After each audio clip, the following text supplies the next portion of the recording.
さよならピクセル9 Pro Fold、 そしてこんにちはピクセル9 Pro Fold。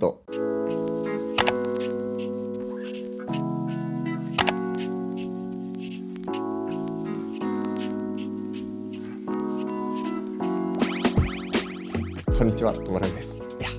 今回はね、何を言ってるかわからないと思うんですけども、新しく4代目となる Pixel 9 Pro Fold を調達してきましたので、今回はこれについてっていうか、これまで2年間ぐらいねこの端末愛用してるんですが、ちょっと長期レビューという形で動画を撮っていこうと思います。ちょっと聞いてもらいたいですけど、Pixel 9 Pro Fold って結構ね、スマホの中でも割と壊れやすいんですよ。落として壊すっていうよりかは、いきなり突然死するみたいなことが結構あって、これまで使ってきた Pixel 9 Pro Fold はそれでね2回ぐらい故障しちゃって、ついに交換品の在庫がなくなったのか10 Pro Fold が送られてきたんです。でも10 Pro Fold カラーリングがねあんまり好きじゃないんだよな、白系で統一したいんだよなっていうところがあったので、ちょっとそれは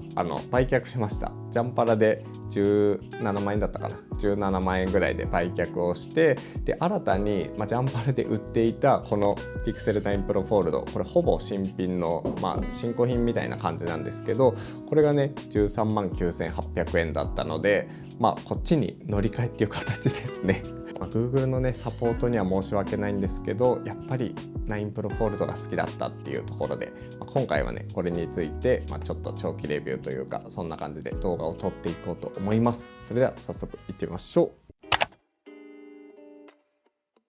はい、というわけで改めまして、こちらが Pixel 9 Pro Fold ですね。実はトバログでこんな感じで最初の方に動画を出していたんですが、そこから考えるともう2年近く愛用している端末となります。今までスマートフォンでここまで長くね好きだなと思いながら使っていたことってそんなになくて、ちょっと開封しながら何がそんなに良かったのかっていうのをちょっと語っていくんですが、まず1つ目、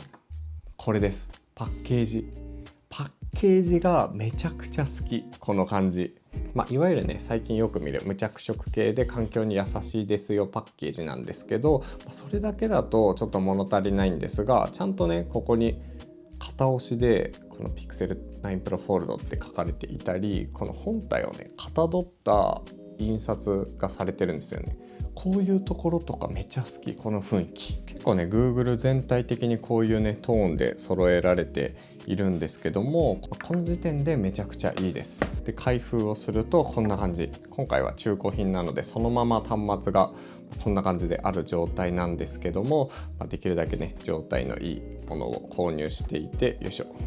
端末について後で触れるんですが、こういうね周辺機器のこの入れてるパッケージとかこの雰囲気とかもすごく好きなんですね。パッケージとか梱包ってやっぱりね購入して手元に届いて一番最初に、手に触れるこんにちはみたいな感じなので、本当に大事だと思っていて、それがねこのトーンが筐体とマッチしているっていうところがすごく好きです。で Pixel 9 Pro Fold ちょっと電源を入れてみるんですが、バッテリーない、やばい。ちょっと電源を入れる前に充電しながら話すんですが、Google Pixel シリーズのすごくいいなって思う点のもう一つが、デザインの方向性っていうところが個人的にはあります。Google の Pixel シリーズって結構ねすでに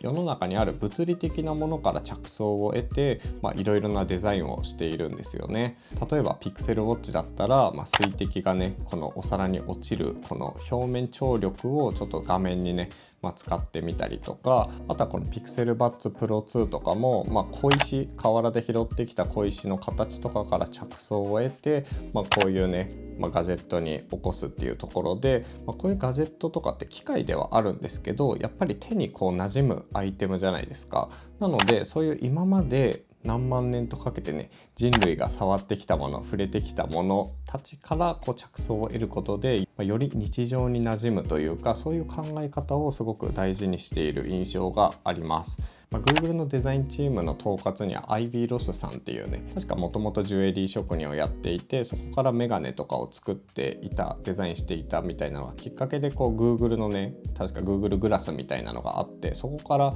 Google に入って今はピクセルをやって、かつ全てのねデザインとかを統括しているみたいな感じだったと思うんですが、そういうテクノロジーとかメカニカルじゃない方向からのこのデザインのアプローチなので、個人的にはやっぱりねそういうのがすごく好きだから、この雰囲気とかがなんかハマっている感じがあるんですよね。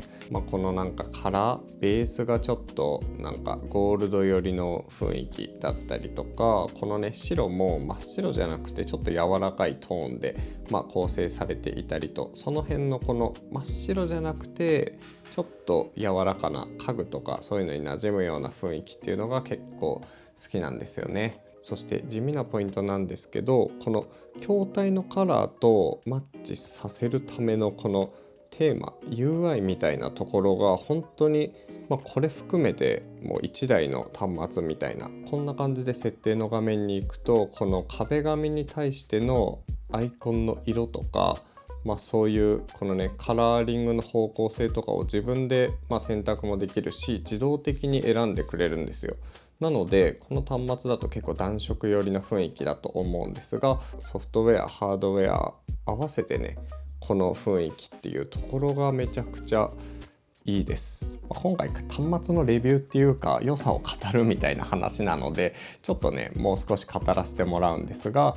アイビー・ロスさんってこういうアート脳っていうね本も出しているんですよ。これは何かっていうと、アートとか良いものを見た時聞いた時、そしてなんかものづくりをしたり、プロダクトじゃなくても絵を描いたりとか、なんかね曲を作ったりとか、そういう時に脳にどういう変化が起きているかみたいな、そしてなんかメンタルヘルスとかそういうのにどう影響するのか、良い影響をもたらすのかみたいなのをすごく語っているこの本が結構好きで何回か読み返しているんですけども、そのなんかいいって思った感情って人間がね言語化できるのってその感情の中の 5% ぐらいだけらしいんですよね。その中の 95% とかはすごく感覚的だったり、自分がなんか脳みその中で起こっている変化だったりしていて、そういう感情って言語化することができない。だから直感でいいと思ったものとか、直感でちょっと違うなと思ったことは大事にした方がいいみたいな、そういうことがね確か書かれていて、そういうことかみたいな、こういうね UI の感じとか、こういうボヨンボヨンってして、しかもこれ、ボヨンってしてる間に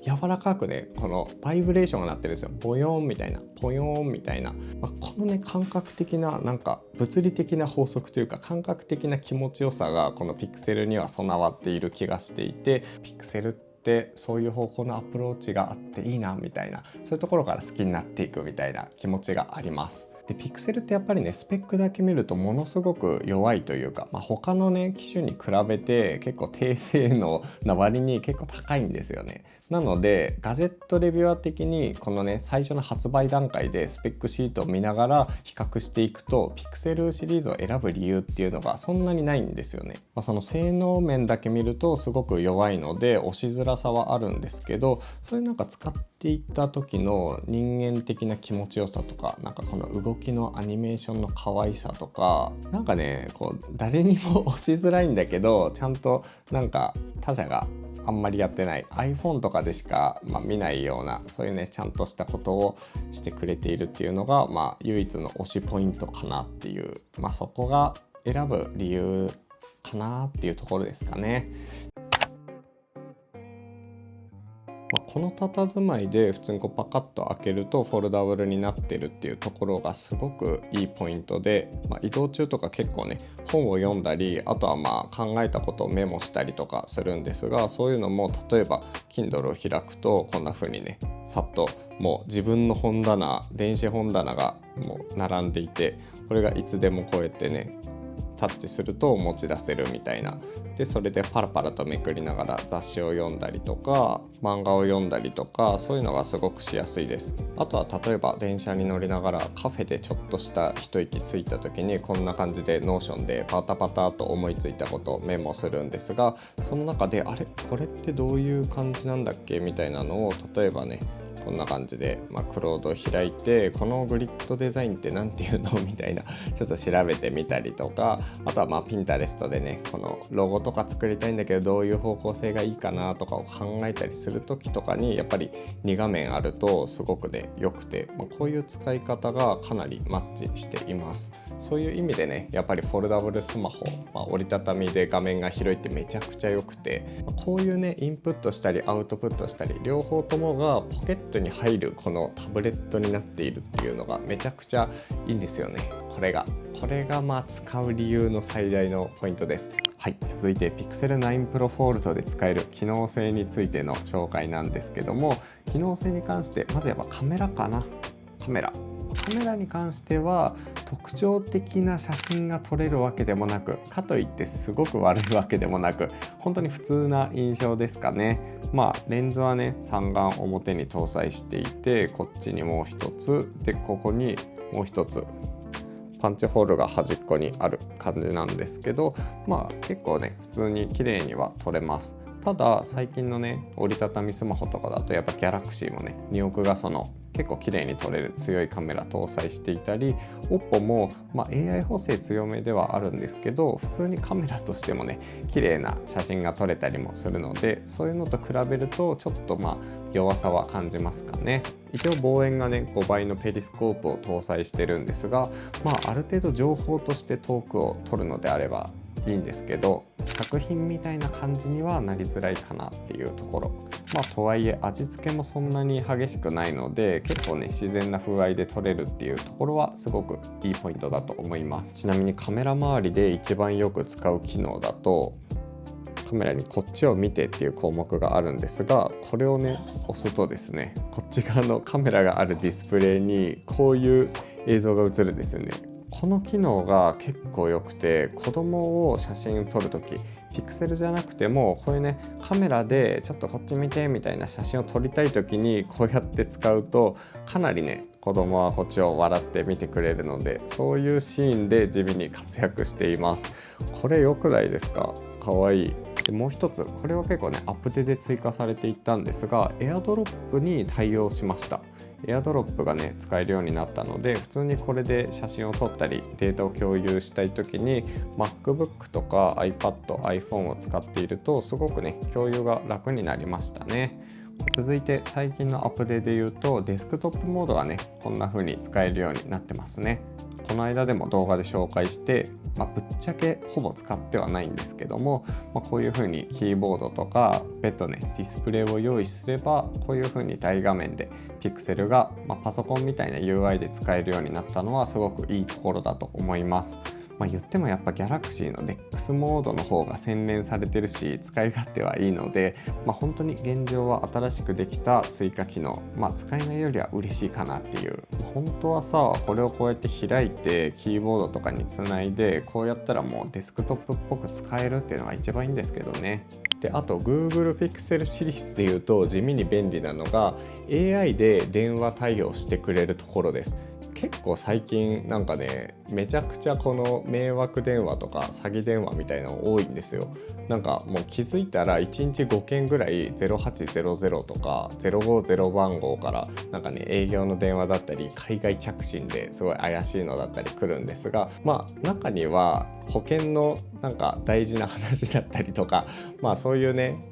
区から来るやつとかいろいろあるんですよね。03から始まって出てみたら光の回線の業者だったとかいろいろあるんですけど、でその辺の電話ってこう取るとちょっと嫌な気持ちになるじゃないですか。なのであらかじめ AI 対応してくれるようにすればなんか本当にね AI が対応してくれるから、もうそこで営業電話とか迷惑電話とかってブツって切れちゃうんですよ。なんですけど大事なやつとかだとちゃんとね、AI こういう件で連絡したんですけどっていうのを話してくれたりしていて、その辺がねすごく便利です。基本電話は取りたくない派なので、そんな感じでね回避していますね。あとはちょっと地味なんですけど、こういうねアクセサリー、これ純正ケースなんですが、そこにマグセーフのこのステッカー貼ってるんですけど、雰囲気的にはそんなに壊れず可愛い感じになるし、いつしかのサーフェスデュオみたいなねああいう雰囲気もあったりするので、こういうバンパーがあるっていうのもちょっと嬉しいポイントかな。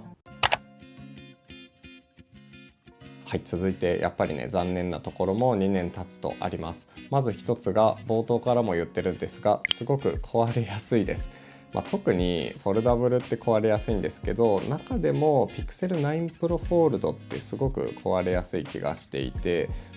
突然死が多いんですよね。落下してそこから画面が割れちゃうとかなら仕方ないんですが、なんかこうだんだん接触悪くなってきたなみたいなところから内側にピッて線が入るようになって、その次の瞬間からもう内側の画面使えなくなるとか、あと僕の場合だとなんかねこうタッチが全く効かなくなってきて、である日突然表側の画面もつかなくなるみたいな、そういうことも結構あったりして、そういうことが半年に1回ぐらいのペースで起きていたので、その辺はPixel 9 Pro Fold の弱点だったかなと思います。Pixel 10 Pro Fold になってどうなったかっていうのはあんまり分かんないんですけど、少なくとも10 Pro Fold でそういうなんか不良品っぽい感じみたいなのはあんまり聞かないから、改善されているのかなとは思っています。実際のところはどうかはわからない。フォルダブルスマホって本当に壊れやすいものなので、これは Pixel だけじゃなくていろんなメーカー全てそうなんですけど、その壊れた時にどう対処してくれるかっていうのが結構大事かなと、長く使ってみて思うところで、Pixel に関しては、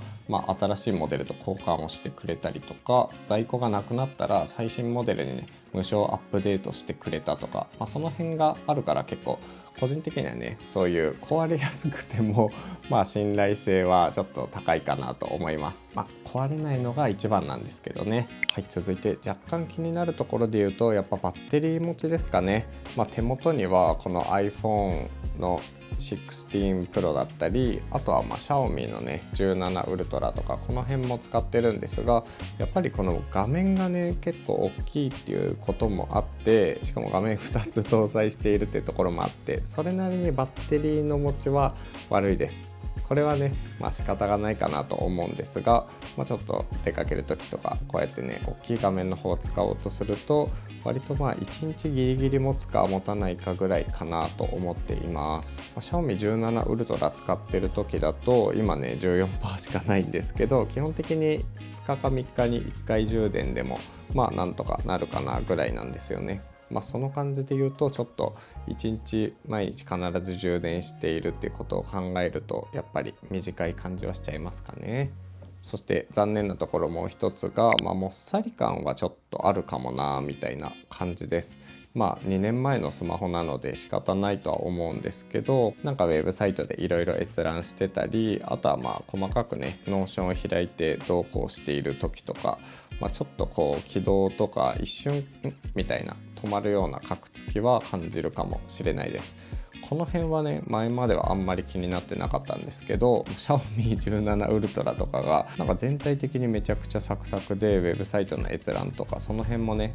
ハイスペックなものだから当たり前だと思うんですが、同じフラッグシップだったとしても、世代も違うしあれだけど、ちょっともっさり感は気になるなっていうところ。あとやっぱ若干気になる点で言うと、このアスペクト比ですかね。ほぼ1対1なので、基本的にどんなコンテンツにも合わないっていうのが正直なところです。この辺はね初代の Pixel Fold の方が良かったと思うんですが、例えば Kindle を開いて、雑誌を読もうとするじゃないですか。そうするとやっぱりね雑誌って結構大きい画面で見たいんだけど、この幅分、この横のこの幅分狭いんですよね。もうここどうしても余白ができちゃうので、それがね、iPad mini とか iPad 系の4対3系のね画面と比べるともったいないなっていうところだったり、あとは動画も、YouTube は基本こうやって見るからそんなに気にならないんですが、大画面にした時によいしょ、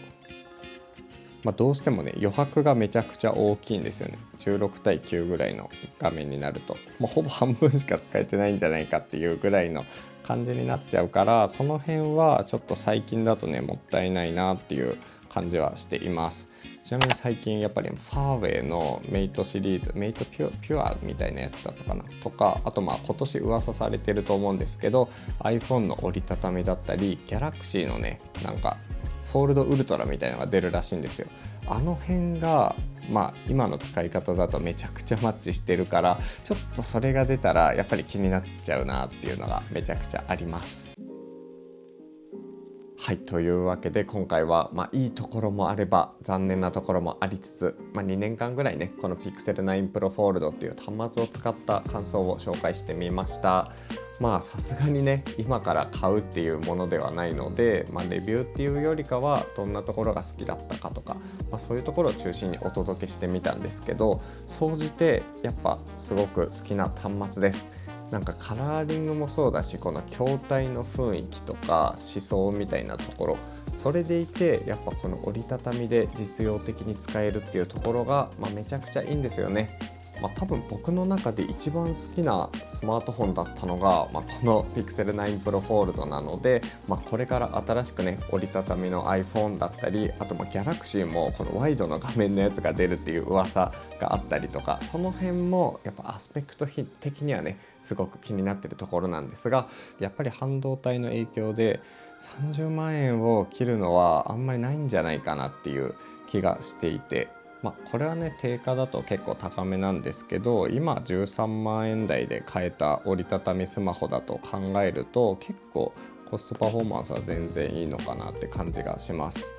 ちょっと思い出の端末というか、これは1台手元に取っておきたいなっていう感じで今回は購入しています。というわけで今回の動画終わりにしようと思います。これからね、この Xiaomi の17 Ultra のレビューとかもしてないので、新しくいろんな端末がどんどんね、投入されてくる前にいろいろと一気にレビューしちゃいたいなと思っています。もし気になった人はぜひチャンネル登録お願いします。というわけで次の動画でお会いしましょう。トボログでした。